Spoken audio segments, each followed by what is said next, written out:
भाई अभी अभी मैंने एक महान, आजकल के मॉडर्न युग के कहें तो एकदम ईमानदार, महान इंटेलेक्चुअल पत्रकार महोदय का एक वीडियो देखा, जिसमें वो कोस रहे हैं कि भारत नाम भी क्यों इस्तेमाल करना है, हिंदुस्तान तो विदेशियों ने दिया है, इंडिया भी विदेशियों ने दिया है, तो इसको भी छोड़ दो।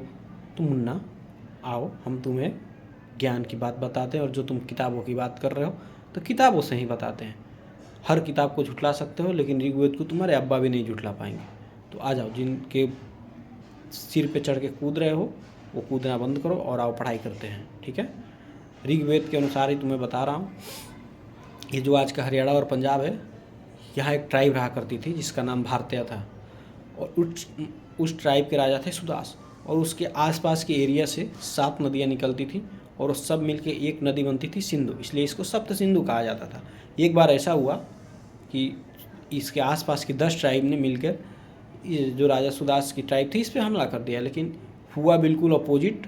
और राजा सुदास की जो भारतीय ट्राइब थी, इन्होंने उस 10 ट्राइब को हरा दिया और इनका एम्पायर बढ़ गया। उसके बाद इस जगह, इस पूरे जो एम्पायर था, इसको सप्त सिंधु कहा जाने लगा।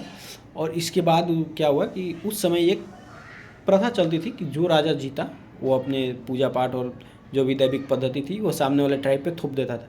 पर राजा सुदास ने ऐसा नहीं किया, बल्कि उन्होंने जो भी आसपास के जो उन्होंने एरिया अपने अंदर लिए थे, उनके जो पढ़े लिखे लोग थे उन्हें इकट्ठा किया, और उसके बाद ये बहुत सारी किताबें बनी, वेद वगैरह बनी।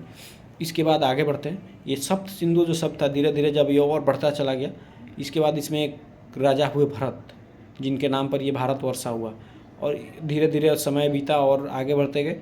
पर्शियंस जो थे वो इस बात को एच बोल नहीं पाते थे, एस जो है वो बोल नहीं पाते थे, तो उन्होंने क्या कर दिया, सप्त सिंधु को हप्त हिंदू कर दिया। और ये जो हप्त हिंदू था, इसको धीरे धीरे कुछ दिनों बाद तक लोगों ने इसको हिंदुस्तान भी कहना शुरू कर दिया। तो मुन्ना, हिंदुस्तान तुम्हारे विदेशी अब्बा जान के दिया हुआ शब्द नहीं है, ये पहले से ही इस देश में था। अब आते हैं इंडिया के ऊपर। समय बीता, ग्रीक वाले जो थे वो एच और यू, ये दोनों उनके डिक्शनरी में यू तो था ही नहीं, और ये इन शब्दों का उच्चारण सही से नहीं कर पाते।